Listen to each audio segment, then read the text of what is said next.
Welcome to our first episode of our podcast. Our first topic is Who am I? Who am I and why do I think and act this way? There's a number of people, that I come across or that I have spoken to in recent times that are at a point in their life where it's almost like they're going through a midlife. They're kind of between maybe 40 and 60, somewhere in there, and they're kind of reassessing their lives. And there's a number of people who are unhappy with a number of their choices, or they've experienced a lack of success, in business or their career, or even in their personal relationships. Some people even have health problems, but there's a personal dissatisfaction with themselves. And so there's a sense of asking the question, who am I in this moment, and why am I thinking and making some of these choices, sometimes poor choices that continue to repeat themselves. And to me, it kind of reminds me of the old nature versus nurture discussion. Yeah. And I kind of rather frame it as the nature working with nurture, right? And we know that nature is what we were born with. When you think about your gene pool, all the way, from generations to generations down through your parents, and it's what you were born with, right? You really had no choice in what your gene pool was going to be, but it's what you were brought here with, your personality, and what your parents passed on to you, right? And we know nurture is like taking that which you were born with, and it interfaces with, your parents and how you were raised. What's the household environment like? What's the community environment or your school environment is like? And so, when we take a closer look at that, you know, the nature part of that is, what you receive from your biological parents, right? And so you think about physical characteristics, right? What do I look like? What's my skin tone? What's my height? What do my eyes look like? What's my body type, right? I remember back in the day, my dad's friends would say to me, boy, if your dad tried to deny you, the judge would lock him up and throw away the key, And Yes. so, I look a lot like my dad, but at the same time, if you were with me and my mother, you would say, wow, I can tell a lot of similarities there as well. So those are, physical characteristics, but we also have personality traits as well, right? And so there are mannerisms, temperament, maybe there are certain gifts that are passed on, like creativity, drawing, singing, perhaps playing an instrument. These are, again, personality traits that may be passed on, you know. Um, I think another piece of that is health factors, right? Um, if you have, some knowledge of your family tree, and you look at your biological parents and you look at, perhaps your aunts and uncles, maybe go back another generation and look at your grandparents and their brothers and sisters.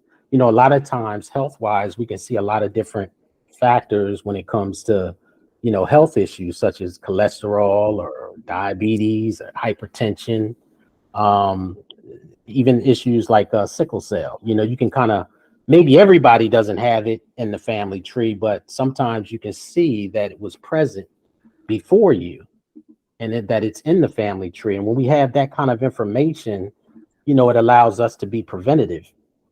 We can speak with our doctor and we can get pre-screenings and things of that nature, that we can catch something early and rule it in or rule it out, right? Well, So, Preston, not to cut off, but I really think I like where you're going with who am I, because who am I doesn't just represent who I appear or manifest to be, yeah, in front of others, but it also takes into consideration our medical histories in our family, as well as yes, our mental health histories in our families. So, that's a good point. Who am I is just not who I manifest to be in whichever environment, whether it's family, work, home, community. We have to consider who we are from a triune perspective. So I like where you're going with that. Absolutely, absolutely. And so, um, the other piece, that's the nature part, right? And so, that's the part that we come here with. But the other piece of that is the nurture part, right? And we know with the nurturing, family constructions are very different. Some people have both of their biological parents that they grew up with. Some people have a biological parent, a bonus parent that raised them, perhaps in foster care, or even a grandparent, right? A relative. So we know that on the nurture side, how you were raised or the environment that you were raised in, it could come from a variety of nuclear family construction, right? So, so in these family situations, again, you have to say, well, who raised me, right? And what were their family patterns that they passed on to me, right? And at the same time, if you can go back another generation and say, well, who raised my parents, right? Because they came through in a certain time and space and they passed on some patterns, right? Social patterns, family dynamics, that some healthy, some unhealthy, right? But they passed them down to our parents, and that had a direct impact on how our parents raised us. So Absolutely. if that makes sense. Yeah. Okay. Yeah, absolutely.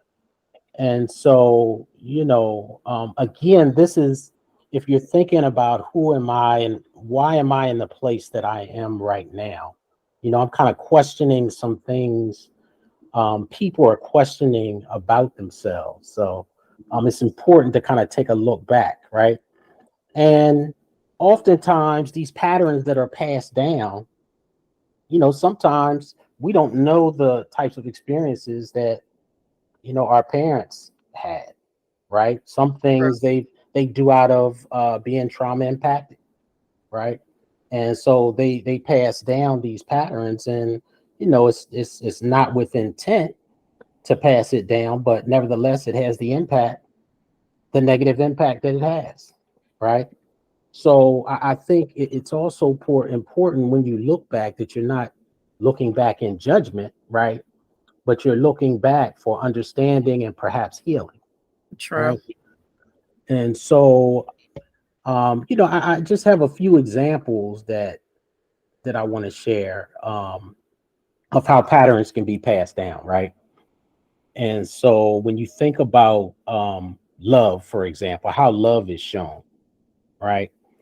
Um, some people that you talk to, they said when they were growing up, their parents gave them a big hugs and kissed and told them they loved them every day, Mm-hmm. right? But you also have some people who say that I never received hugs and kisses and was told that I love you. And I've Right? heard that often. Yeah, and so But in general, I'm sorry, I don't mean to cut you off, but I've heard right, that, in general from absolutely. various people that has been their experience. Absolutely. And so I look at that in a couple different ways. Number one, if I'm now a parent, how do I interact with my child? How do I interact with my family? The other piece is um we don't know why our parent perhaps didn't show us affection or tell us that I love you, right? Or gave you hugs. You don't know what their experience was like, right? And so sometimes we find ourselves when we're awakened to certain things, sometimes we can have some resentments, Mm-hmm. or we start judging our parents, because now we're a parent and we find ourselves in this situation, and it's kind of like, well, wow, that I never had that, Mm-hmm. you know. So people sometimes they will say, I'm very conscious of this that was passed on to me, and I'm not going to do that. Well, we I'm- all do that, right? Yes. We all say, I'm not going. If there's a stage, I think this is just organic. There are stages where we say, oh, I'm going to be a better parent. I'm not going to do this and that with my kids. And, you know, what's that saying? Sometimes when we're in our 40s, we realize we're turning into our mother or our father. I mean, Very true. Yeah. Very true. You True. catch, right, catch yourself doing the very thing that you Yeah. said you wasn't going to do. right. And then, but then sometimes we also have to understand, like Preston said, why did my parents choose X, Y, or Z? And I'm in my mind, the examples that are in my mind right now are about discipline, which that could be a Mm. whole different topic, you know, in our communities. Why do our, you know, and generations sometimes Mhm. continue what the practices of discipline that maybe we need to reconsider Yes. how we do Yes. that. So I'm just going to stop because I don't want to go a different way than where where you're interested. But that could be a topic each of us, our listeners, can think about. Well, why do I choose to make these disciplinary patterns, repeat them? Right. You know, Mm. also choices about you know, how do we approach spirituality or religion? Why do I make those True. choices? Very true. So on point, Paula. So on point. And that really ties right into my next example, which is about communication patterns too, you know, in Mhm. family. Yeah, exactly. That's one of the most That's an important. important one. Yeah, Yep. that's the most important. Right. So, you know, do you were you raised with the type of parent who was an authoritarian type of personality, and they say, do as I say, don't do as I do, and there's no discussion about it, you know? Or do you have more of an assertive type of parent that says, here's the expectation, here's what, you know, I expect of you, but here's the reason why, and they Mhm. receive or retrieve some feedback from you, right? Mhm. And of course, you also have the parent that's passive, you know, that Mhm. really doesn't provide much structure for the child. And the child kind of feels like they're raising themselves, you know, it's to give both extremes of communication styles within, you know, within families. So I think that that's, you know, very significant. And again, some of these things are unconscious, right? We might not be recognizing what type of communication style my parent has as I'm growing up. It's just the way it is. But then when you get older and you start to observe, you know, outside of just your family dynamic, you realize that other people's parents, you know, communicated, reared, and parented in different types of ways, you know. And so, yes, I think that's important piece. Um, to incorporate as well.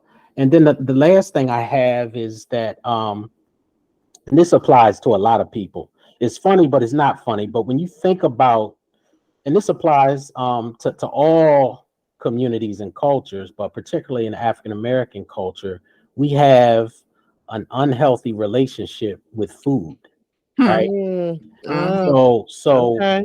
if you think about your parents or your grandparents or your auntie or what have you, whether it was holidays, Thanksgiving or Christmas, people prepared these big meals for us, right?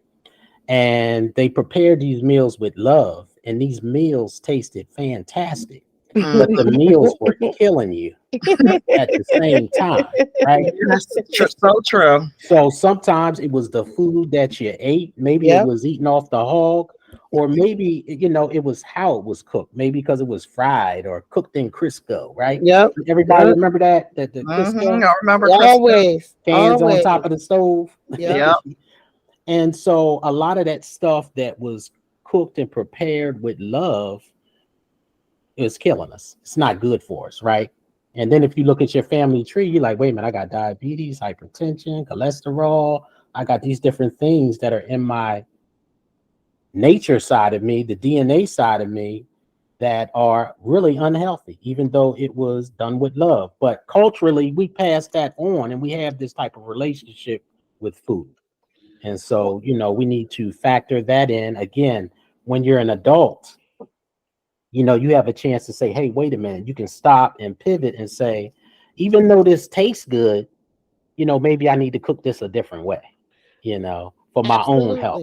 Absolutely. But and not to again go too much further, we also may realize the converse is true. This condition may be in our family, but I am not suffering from it. But I also want to be proactive and make sure that I'm doing all I can. We sometimes, and this is a phrase that is not as normalized as it should be, but epigenetics. There are Yes. different aspects of our genetic code that are subject to environmental, or as you said, nurture, or things in our environment. And there could be one thing that you're doing that maybe another family is not, or vice versa. Okay. That could click that switch on for diabetes, could click that switch on for hypertension. So Absolutely. understanding that part of communication, as what we're talking about now, understanding that we should be sharing information. Just like in my family, the BRCA gene is present. I did not know that until I was close to 50, because no one had shared it until we started talking about my grandmother on my father's side. She passed away from breast cancer. And, that is a topic also that impacts our community at greater rates than others. Paula, you mentioned the BRCA gene. Yes, there's a gene that can be tested for. And if it runs in your family, you should be aware of that as you go for your annual mammograms. You should make sure you talk with your doctor about being tested for that gene. Okay, so that's the gene that leads to breast cancer. Yes. Okay. More often than not, I'm not a medical doctor, so I'm not giving any medical advice, but I'm just saying when we talk about communication, that's also part of our oral history, to know our medical histories. Absolutely. And, Absolutely. and may I add, as we're having this discussion, as I'm listening, I'm also thinking that who am I, and as we're talking about identity, so all of those things shape our identity. If we think of nature versus nurture, if we think of spirituality, if we think of our physical health and our mental health, so what brings to mind is mind, body, and soul. And also it also brings to mind is that, yes, understanding our history, communication, and all of those things that are very important. But, as we grow and evolve, as we stated, some of the things that we recognize that may have been unhealthy, we all have an opportunity each day to change the things that we desire to change. But with understanding helps us to identify what areas that we may need or may desire to change. So wherever we are, who am I? Who was I previously, and who am I today? And with working with people, Preston, this is a great topic because oftentimes people are reflecting on their life choices and may have some regrets. And we get that. It's hard for people to not to have regrets, but even in that, what were the lessons learned and how did it shape you to become the person that you are today, and really having a true understanding of that and embracing all of who you are. And then you have the opportunities to improve upon areas that you want to change and live the life that you want to live so that you can thrive. So I will end with that. That's excellent. That's excellent. And in closing, I would be remiss if I didn't add that as we are, pondering and questioning, who am I, that I would encourage people, as we're destigmatizing mental health and counseling and getting therapy and things of that nature, that, that a person should not feel, ashamed to seek out counseling, True. in order to work through, some of these perhaps midlife, crisis, if you will, or, just working through some of the challenges of who I am. And on that note, I think we're going to close out another awesome podcast. And